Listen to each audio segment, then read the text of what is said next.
Bem, pessoal, para nós começarmos, como de costume nós fazemos, até para relembrar um pouquinho da aula passada, né, do nosso módulo passado. Então vamos fazer uma pequena revisão, né, passou-se uma semana aí, então para a gente estar na mesma sintonia.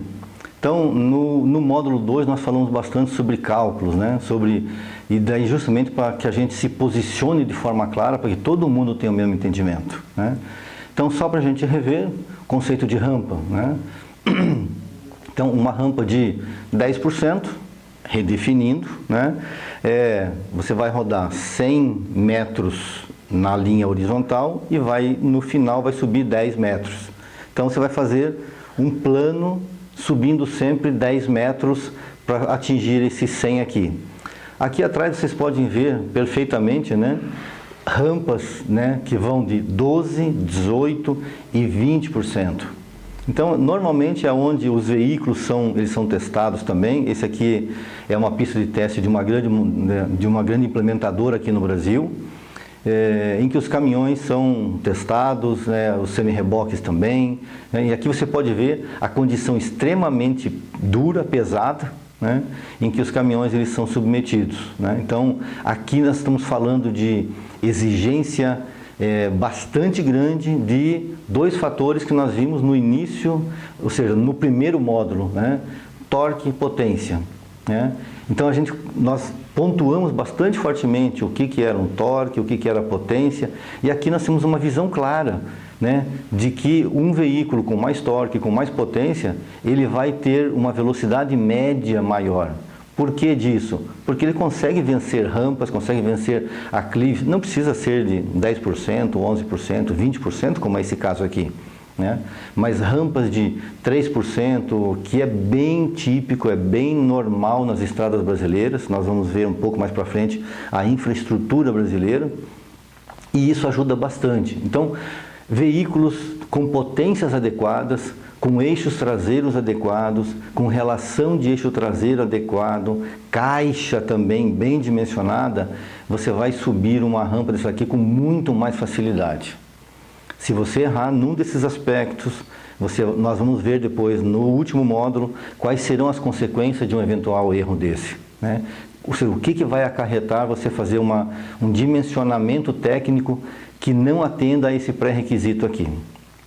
Então, para que a gente evolua, vocês lembram bastante bem, né, no slide força de tração, então em que nós colocamos lá a força na roda, ou seja, o torque do motor, a relação da caixa, a relação do eixo traseiro, 90% que é o fator de rendimento da transmissão e dividido pelo raio dinâmico, né?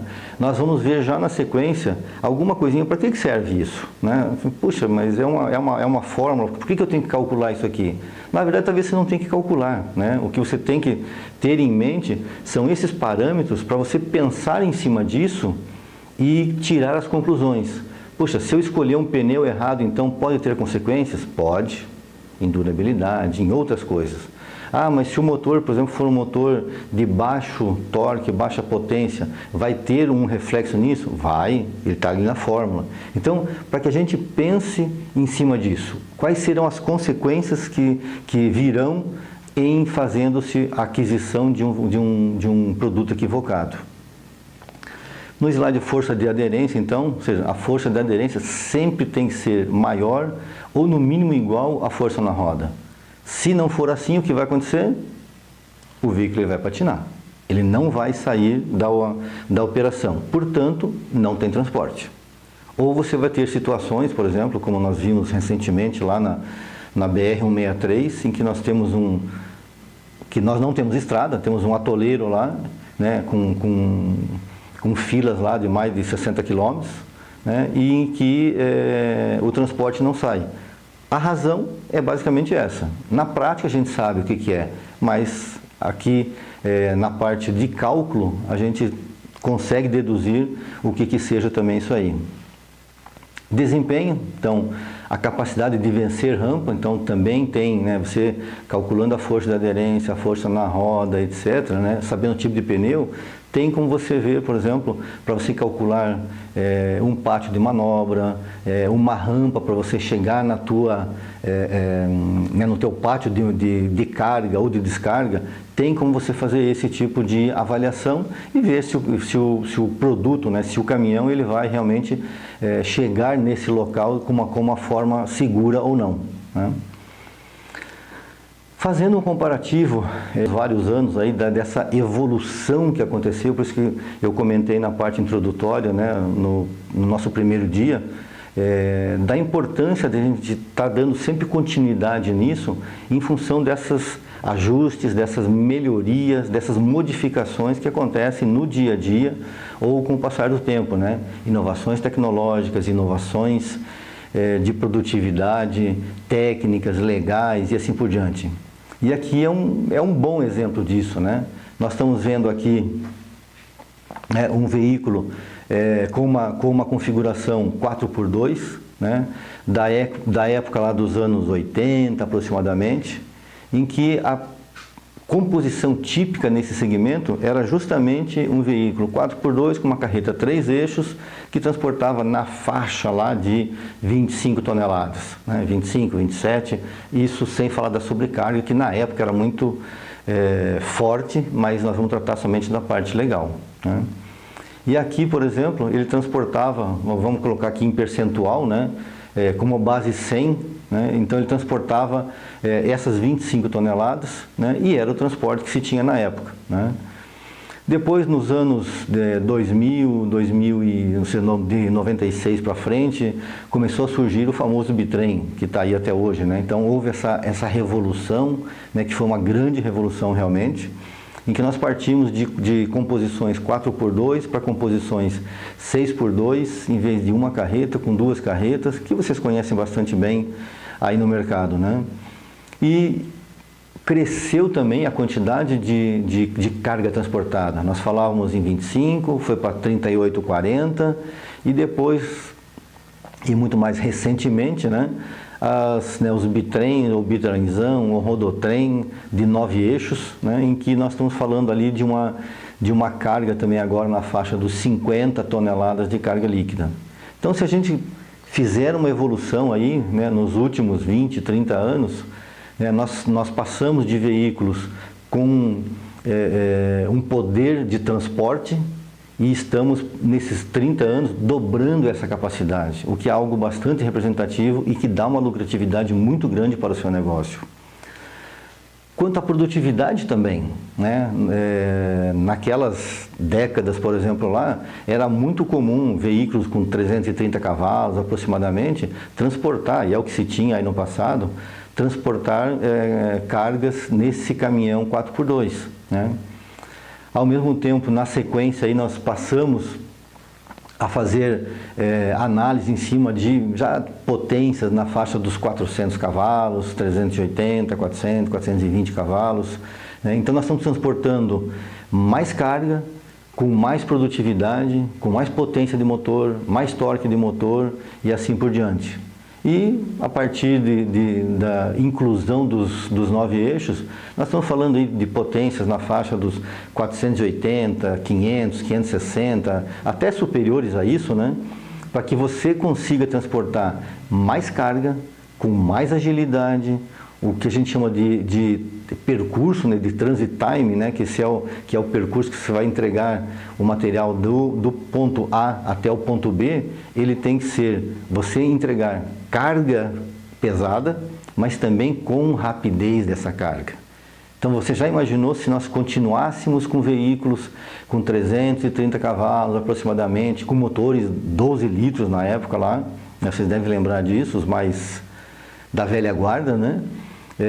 Motores com 330 transportando um 9 eixos, por exemplo, né? Ou seja, você transporta mais carga, mas de uma forma muito mais lenta. Ou seja, o transporte ele não fluía da forma como se busca, né? Então, por isso que é uma evolução tecnológica que acompanha a legislação, que acompanha uma série de outros fatores, levando a ter uma maior produtividade. Então, isso é algo bastante importante até para a gente raciocinar, né? A infraestrutura aqui das estradas brasileiras, né, das estradas, de uma forma geral, né, a nível de mundo, né, nós estamos falando aí de países latino-americanos, 12% aproximadamente são estradas asfaltadas, né, e a parte restante nós estamos falando aí de estradas não asfaltadas, né, ou às vezes com um tipo de pavimentação bastante rudimentar. Na parte dos Estados Unidos, por exemplo, isso já altera bastante, nós estamos falando de 60-40, e na parte europeia isso melhora bastante, né? Nós estamos falando aí de um percentual muito baixo de estradas não pavimentadas. Isso tudo leva a uma produtividade maior. Você consegue rodar mais, com mais carga, sem ter sobrepeso, né? Mas com caminhões corretamente indicados, para que a gente consiga fazer o transporte de uma forma mais eficiente e segura, né? Se nós pegarmos aqui na questão da topografia, também, né, nós vamos pegar lá a topografia na América Latina, uma parte dela é plana, vocês podem ver aí no slide os vários percentuais. O que ela corresponde de 0 a 3%, de 6 a 9% e depois disso também, né? Então as classificações que vocês podem ver nesse slide que se chama topografia, né? Tanto da América Latina quanto da Unidade Europeia e também da Austrália, né? A Austrália sempre ela é um motivo de uma certa discórdia, né? Ou uma certa concórdia, né? Que existe aqui no Brasil, porque normalmente o pessoal se refere muito à legislação australiana, que lá se permite rodar com 9 eixos, ou com muito mais que isso, né? Com posições de até 53, 55 metros, mas normalmente o comparativo ele é desigual. Nós estamos falando de um país bastante grande, muito plano, em que são permitidas certas regras, certas normas, muito mais no interior do país do que na costa, onde existe a concentração maior de população, né? No Brasil nós temos uma quantidade de estradas, por exemplo, com topografia bastante acidentada, então nós temos vários tipos de serras aqui no Brasil, a Serra do Mar e outras serras ao longo da entrada mais aqui no Brasil, o que nem sempre permite, né, ou não permitiria de forma nenhuma, uma composição australiana, algum tipo de composição deles, rodarem na nossa situação aqui no Brasil. Na estrada, por exemplo, na BR-116, próxima ali de Caxias, São Marcos, provavelmente o caminhão nem conseguiria fazer as curvas, né, porque é uma serra com algumas características. Minas Gerais tem as suas características, Mato Grosso é um pouco mais plano, mas tem algumas serras também, o Espírito Santo. Então, é difícil você ter uma unanimidade quanto à utilização desse tipo de veículos aqui no Brasil.